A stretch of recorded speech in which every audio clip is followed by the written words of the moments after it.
Yo, Rambo here of Rambo and Joanne. Sa short video na to, gusto ko lang i-share yung mga photos that I took mula sa aking photo walk. First time sa Kamaynilaan. Specifically from Quiapo to Intramuros hanggang doon sa kilometer 0 sa Luneta. Wala na akong photos actually pagdating sa Luneta kasi nga madilim na. So, I am genuinely asking for tips kung may makastumble-upan man ng video na to. Kung paano mag-shoot sa madilim na environment pagka hapon, gabi na. Anyway, I was in Caloocan. I visited my mom last month. Tapos na-realize ko na, hey, nandito naman na ako. Why not do some photo walk? Yun lang, wala akong video ng bandang Quiapo. Kasi nga, first time ko dun, excited ako. Ang daming pwedeng picturean. At nag-shoot lang ako na nag-shoot. Narito yung mga bagay-bagay, mga tao, mga pangyayari that caught my attention at nagawa kong una ng litrato.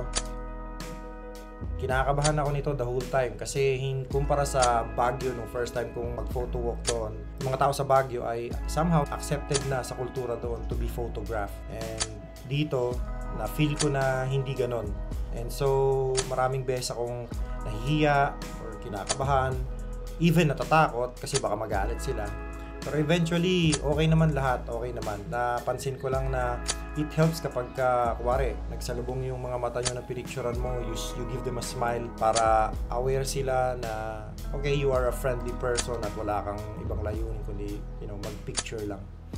And, o nga pala, ininbitahan ko yung aking kaibigan na samahan ako sa photo walk na to para fun din na maglakad-lakad nang may kasama kumpara sa mag-isa. So, shoutout sa iyo, Son. Thank you for doing this sa akin. Bro, man, kaibigan ko. Yung video, nagsimula lang nung nakalagpas na kami sa Quiapo Bridge. Ngayon, naglakad na kami hanggang napunta sa Intramuros.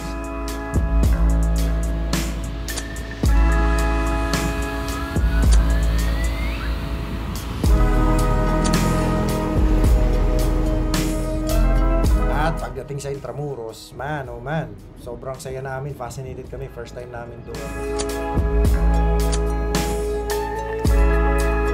Ang ganda ng lugar na yon. Like sa gitna ng chaos ng Kamaynilaan, merong ganong lugar na tahimik. Ang ganda lang ng kalumaan ng mga infrastructure doon. Para akong nasa vegan dito sa banda sa amin. Tapos may mga bamboo bikes na for rent, 100 pesos per hour. And people are peacefully biking.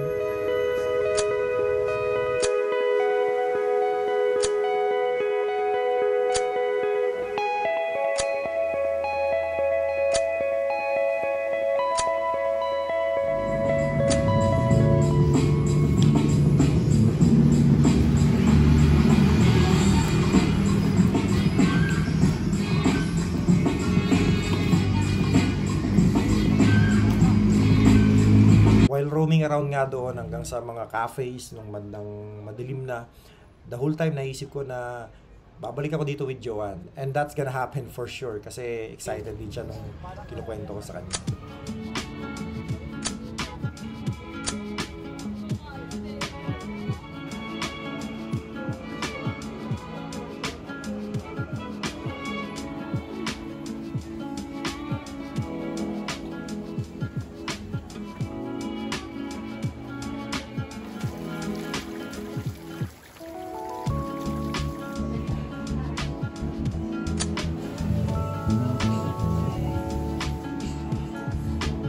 So yeah, salamat for sticking around hanggang sa bandang part na to ng video. For sure, Joanne and I will definitely be visiting Intramuros. Ang kaming dalawa lang at magdi-date hanggang sa Luneta.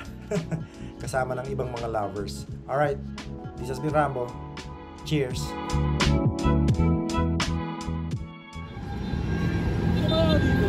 Ay, hindi, parang track and field yata ito, no?